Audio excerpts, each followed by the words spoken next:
eat every single day.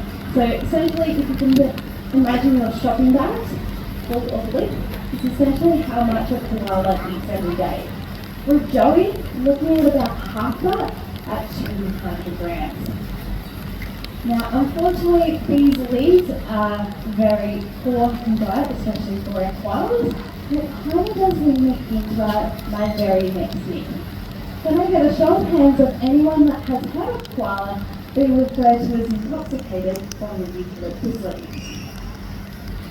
Few nods, few hands, yeah. So the question I still actually get asked quite often here at the zoo. Now, unlike the myth suggests, they don't actually get intoxicated from the eucalyptus leaves. The eucalyptus leaves themselves are very low in nutritional value and energy.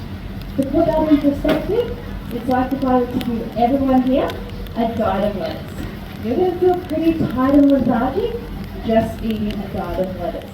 It is the same when koalas eat those eucalyptus leaves. So they do need to compensate by sleeping 18 to 20 hours a day, just to compensate and try and conserve as much energy as possible. But I think we can all admit, it's a life we wouldn't mind living every once in a while. Now, besides eating and sleeping, they do get up to one other activity throughout their life, and that is breeding. Now, despite the cute and cuddly appearance of the koalas behind me here, the breeding side of things is just a little bit different. It's actually quite a vicious and disturbing affair, and that whole love affair begins with a male koala's belly. Now, he's hoping this is going to help him to attract a female. He's also going to use his scent gland, which is that dark dirty patch in the middle of his chest. Now, that is how he marks his territory, but also how he attracts the females. But in the koala world, the smellier you are, the better you are. So the combination of the smell and that belly will hopefully attract that female. Now, if we do get that yes response from the females, it can be a little bit more subtle. So we're going to get the pick up, a jerk, or maybe even a belly back. If we're getting a no response from the female, it's going to be a lot more obvious. So we're going to get those snaps, those grunts, or unfortunately, if the male is really unlucky, a scream in his face. Now, if we do get that yes response from that female, they will either meet in his or her tree, and the whole bargain affair is over in a matter of seconds.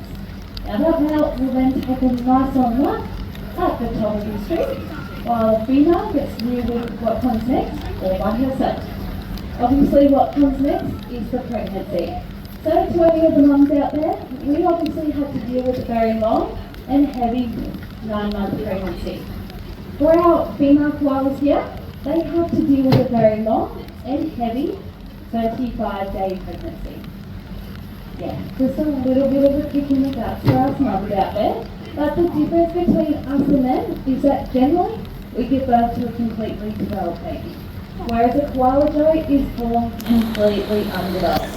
Now, to give everyone an idea on size, we are looking at about 2 centimetres long, weighing in at about half a gram. Not to worry though, that tiny little joey will continue growing and developing inside of mum's pouch.